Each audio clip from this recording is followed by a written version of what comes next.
हाँ देखो बच्चों, हम जो है नवोदय पढ़ेंगे ना, इसमें अनुच्छेद का भी रिवीजन करना जरूरी है।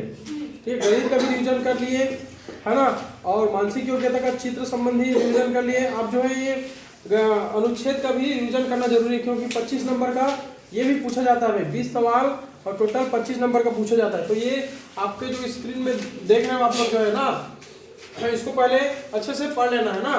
भारत एक कृषि प्रधान देश है, यहाँ की अर्थव्यवस्था कृषि पर आधारित है, किंतु यहाँ के किसानों की वास्तविक तथा आर्थिक दशा अत्यंत ही दयनीय है। ये आप लोग जो है इसको देख सकते हैं ना। कृषि उत्पादन में इच्छित वृद्धि लाने के लिए आधुनिक तरीके से खेती करना आवश्यक है, और आधुनिक तरीके से खेती करने के लिए रुपयों की आवश्यकता होती है। ये रुपये किसान उच्च ब्याज दर पर महाजनों से प्राप्त करते हैं। खेती के लिए लिए गए ऋणों को चुकाने के लिए उन्हें अपनी आय का अधिकांश भाग महाजनों को दे देना पड़ता है। यही कारण है कि किसानों की माली हालत सुधर नहीं रही है। देखिए, ये इस प्रकार से अनुच्छेद है, और अनुच्छेद को आपको पढ़ना है। एक बार नहीं समझ आया तो फिर एक बार और पढ़ सकते हैं। जैसे कि भारत एक कृषि प्रधान देश है, यहाँ की अर्थव्यवस्था कृषि पर आधारित है, किंतु यहाँ के किसानों की वास्तविक तथा आर्थिक दशा अत्यंत दयनीय रही है। कृषि उत्पादन में इच्छित वृद्धि लाने के लिए आधुनिक तरीके से खेती करना आवश्यक है, और आधुनिक तरीके से खेती करने के लिए रुपयों की आवश्यकता होती है। ये रुपये किसान उच्च ब्याज दर पर महाजनों से प्राप्त करते हैं। खेती के लिए लिए गए इन ऋणों को चुकाने के लिए उन्हें अपनी आय का अधिकांश भाग महाजनों को दे देना पड़ता है। यही कारण है कि किसानों की माली हालत सुधर नहीं रही है। ये इस प्रकार से अनुच्छेद है। अब हम प्रश्न इसको देखते हैं। प्रश्न इससे क्या क्या बनता है उसको देखते हैं। आप लोग ध्यान से देखिए। प्रश्न एक है, भारतीय अर्थव्यवस्था किस उद्योग पर आधारित है? पहला दिया है पटसन उद्योग पर, दूसरा कृषि उद्योग पर, तीसरा चाय उद्योग पर, चौथा इस्पात उद्योग पर। किस पर उद्योग? कृषि। तो इसका सही उत्तर हो जाएगा कृषि उद्योग पर आधारित है। ठीक है। भारतीय किसान की वास्तविक तथा आर्थिक दशा कैसी है? पहला है अत्यंत अच्छी है, दूसरा है अच्छी है, तीसरा सामान्य है, और चौथा अत्यंत दयनीय है। क्या है? हाँ, हम पढ़े हैं बीच ना, अभी ही पढ़े हैं इसको। अत्यंत दयनीय है, तो चौथा नंबर आपका सही हो जाएगा। और देखिए तीसरा क्या कहते हैं, आधुनिक तरीके से खेती करना क्यों आवश्यक है?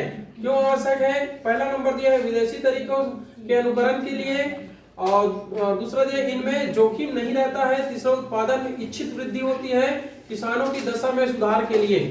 तो इसमें जो है किसानों की क्या को सुधार के लिए,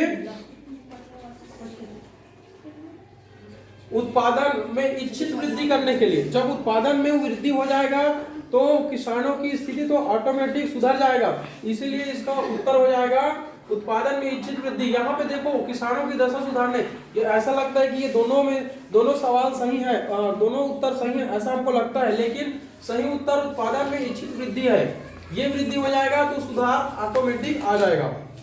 चौथा नंबर देखिए कहाँ है ना, किसानों को रुपयों की आवश्यकता क्यों होती है? तो इसका ऑप्शन दिया है आधुनिक तरीके से खेती करने के लिए, घर बनाने के लिए, जीवन यापन करने के लिए, जमीन खरीदने के लिए।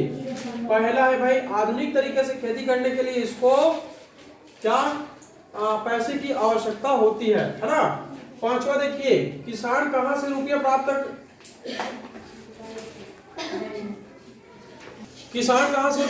करते हैं और फिर उन्हें अपनी आय का अधिकांश भाग किसे दे देना पड़ता है? पहला नंबर बैंक से, दूसरा सहकारी समिति से, तीसरा सरकार से, और ये 4 नंबर है महाजनों से, है ना। ये 4 नंबर है। तो किससे वो लोग रुपया प्राप्त करते हैं और अपनी आय का अधिकांश हिस्सा उनको दे देते हैं? महाजनों से। ठीक है, तो इसका सही उत्तर ये हो जाएगा भाई। देखो बच्चों, एक और अनुच्छेद हम प्रैक्टिस कर लेते हैं, है ना, और अनुच्छेद को पढ़ते हैं। कुछ साल पहले जापान के बच्चों ने पंडित जवाहरलाल नेहरू को पत्र लिखा, है ना।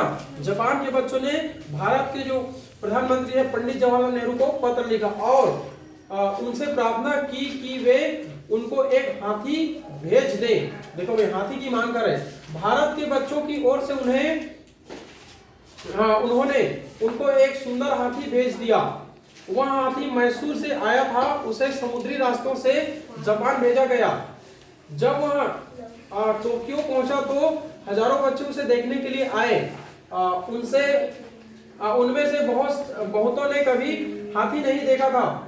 वह राजसी पशु उनके लिए भारत का एक प्रतीक बन गया। इस प्रकार जापान और भारत के बच्चे एक दूसरे से जुड़ गए। नेहरू जी को इस बात से बहुत खुशी हुई कि उनके इस उपहार से जापान के अनेकों बच्चे खुश हुए और हमारे देश के बारे में सोचने लगे। इस प्रकार से आपका अनुच्छेद है, इसको आपको पढ़ना है। जैसे एक बार और पढ़ देता हूँ। कुछ साल पहले जापान के बच्चों ने पंडित जवाहरलाल नेहरू को पत्र लिखा और उनसे प्रार्थना की कि वे उनको एक हाथी भेज दे। भारत के बच्चों की ओर से उन्होंने एक सुंदर हाथी भेज दिया। वह हाथी मैसूर से आया था, उसे समुद्री रास्ते से जापान भेजा गया। जब वह टोक्यो पहुंचा तो हजारों बच्चे उसे देखने के लिए आए। उनमें से बहुतों ने कभी हाथी नहीं देखा था। वह राजसी पशु उनके लिए भारत का एक प्रतीक बन गया। इस प्रकार जापान और भारत के बच्चे एक दूसरे से जुड़ गए। नेहरू जी को इस बात से बहुत खुशी हुई कि उनके इस उपहार से जापान के अनेकों बच्चे खुश हुए और हमारे देश के बारे में सोचने लगे। हाँ। देखो बच्चों, अब ये अनुच्छेद को पढ़ लिए। पढ़ने के बाद हम सवाल लगाते हैं। देखो पहला सवाल है, उन्होंने उनको एक सुंदर हाथी भेजा। इस वाक्य में उनको शब्द का प्रयोग निम्नलिखित में से किसके लिए किया गया है? उन्होंने उनको, है ना, उनको किनको भेजा? मैसूर के बच्चों के लिए, जापान के बच्चों के लिए, टोक्यो के बच्चों के लिए, जापानी चिड़ियाघर के लिए। कौन सा आएगा? जापान के बच्चों के लिए भेजा भाई, ठीक है। दूसरा नंबर, इसका सही जवाब दूसरा हो जाएगा ना। दूसरा है, हाथी ने भारत से जापान की यात्रा की जहाज के द्वारा, रेल के द्वारा, वायुयान के द्वारा, सड़क के द्वारा। किसके द्वारा? जहाज के द्वारा भेजा गया। देखो जहाज से भेजा गया ना, है? समुद्री रास्ते से जापान भेजा। समुद्री रास्ते से भेजा ना जी, तो समुद्र में क्या चलता है? जहाज चलता है ना, ठीक। और देखो, हजारों जापानी बच्चे हाथी को देखने टोक्यो आए क्योंकि वह भारत से भेजा गया था। वह एक पालतू हाथी था। वह एक राजसी पशु था। इसके पहले उन्होंने कभी हाथी नहीं देखा था। क्या हो जाएगा इसका? है ना, बहुत सारे बच्चे ऐसे थे जो इनको नहीं देखे हुए थे, है ना, इसीलिए उन्होंने देखने के लिए आए थे वे लोग, है ना। तो तीसरा का 4 जो सही उत्तर हो जाएगा।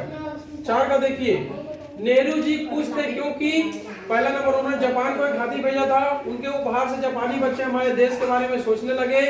हाथी से समुद्री रास्ते से एक लंबी यात्रा की। हाथी जापान में खुश था। तो इसका सही उत्तर जो है 2 हो जाएगा। उनके उपहार से जापानी बच्चे हमारे भारत देश के बारे में सोचने लगे ना कि भारत देश कितना बहुत बढ़िया है।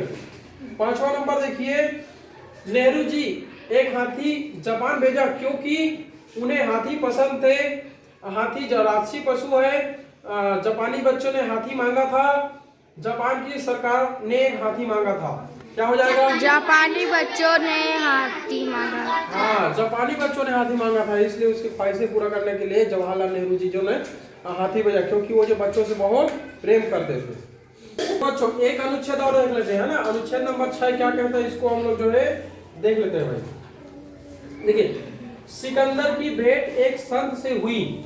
संत एक खुरदुरी घास की चटाई पर बैठा धूप सेक रहा था। सिकंदर उसके सामने खड़ा हो गया और सोचने लगा कि संत उसे प्रणाम करेगा, पर उसने ऐसा नहीं किया। इसके बदले उसने कहा, कृपया एक और खड़े हो जाओ, धूप को मुझ तक आने दो। सिकंदर ने गुस्से से पूछा, जानते हो मैं कौन हूँ? संत ने कोई जवाब नहीं दिया। मैं एक सम्राट हूँ, सिकंदर महान।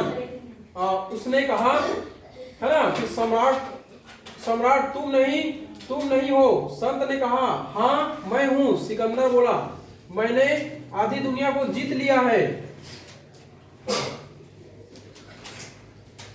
इस पर संत ने शांतिपूर्वक कहा, सम्राट तुम्हारी तरह बेचैन होकर नहीं घूमा करते, है ना। जाओ, लोगों के दिलों पर प्यार से विजय पाओ। सिकंदर ने प्रणाम किया और चुपचाप चला गया। ठीक है, ये एक अनुच्छेद है। इसको चलो एक बार और पढ़ लेते हैं, है ना। सिकंदर की भेंट एक संत से हुई। संत एक खुरदुरी घास की चटाई पर बैठा धूप सेक रहा था। सिकंदर उसके सामने खड़ा हो गया और सोचने लगा कि संत उसे प्रणाम करेगा, पर उसने ऐसा नहीं किया। इसके बदले उसने कहा, कृपया एक और खड़े हो जाओ, धूप को मुझ तक आने दो। सिकंदर ने गुस्से से पूछा, जानते हो मैं कौन हूँ? संत ने कोई जवाब नहीं दिया। फिर सिकंदर बोलता है, मैं एक सम्राट हूँ, सिकंदर महान, है ना। सम्राट तुम नहीं हो। संत ने कहा, हाँ मैं हूँ। सिकंदर बोला, मैंने आधी दुनिया को जीत लिया। इस पर संत ने शांतिपूर्वक कहा, सम्राट तुम्हारी तरह बेचैन होकर नहीं घुमा करते, जाओ तुम लोगों के दिलों में विजय पाओ। सिकंदर ने प्रणाम किया और चुपचाप चला गया। ये अनुच्छेद है भाई, और अनुच्छेद में क्या क्या सवाल दिया उसको आप लोग देखिए। पहला सवाल है, संत ने सिकंदर को एक और खड़ा हो जाने के लिए क्यों कहा? पहला है वह भक्त नहीं था। दूसरा है वह धूप को आने से रोक रहा था। और तीसरा, उसने अनुमति नहीं ली थी। चौथा, वह बेचैन घूम रहा था। क्या था इसका? इसका सही उत्तर हो जाएगा धूप को आने से रोक रहा था। दूसरा है, निम्नलिखित में से किस शब्द का अर्थ विजय पाओ है? विजय पाओ को क्या कह सकते हैं? पहला है कहो, दूसरा है हराओ, तीसरा जीतो, चौथा झुकाओ। जीतो। इसका सही उत्तर हो जाएगा जीतो। ठीक है भाई। सम्राट व्यायाम नहीं किया करते। पहला है राज्य में घूमना, दूसरा संतों के पास जाना, तीसरा बेचैन घूमना, चौथा संतों को प्रणाम करना। बेचैन घूमना ये सम्राट नहीं किया करते, ये सही उत्तर है ना। लोगों के दिलों को जीता जा सकता है। पहला तलवार से, दूसरा प्यार से, तीसरा शक्ति से, चौथा धन से। प्यार से। ठीक है भाई। पांचवा है, सम्राट के लिए कौन सा शब्द ठीक नहीं है? पूछा है, नहीं है। कौन सा को ठीक सम्राट नहीं बोल सकते? सम्राट को शासक बोल सकते हैं, राजा बोल सकते हैं, कर्मचारी बोल सकते हैं, विजेता बोल सकते हैं। क्या नहीं बोल सकते? कर्मचारी। राजा को कर्मचारी नहीं बोल सकते। यहाँ देखो, है और नहीं है, ये वाला भी प्रश्न पूछता है, तो इसको हमको ध्यानपूर्वक देखना है। ठीक है बच्चों, तो इस प्रकार आपको जो है ज्यादा से ज्यादा अनुच्छेद का भी प्रैक्टिस करना है भाई, है ना। और सावधानी पूर्वक प्रश्न का उत्तर देना, ये बहुत सरल सवाल होता है। मैं तो कहता हूँ कि सबसे पहले ये हिंदी का अनुच्छेद भाग को पहले पूरा करिए। 20 सवाल दिया रहता है जिसमें 25 नंबर आपको आसानी से मिल जाएगा। ठीक है बच्चों, अच्छे से पढ़ते रहना।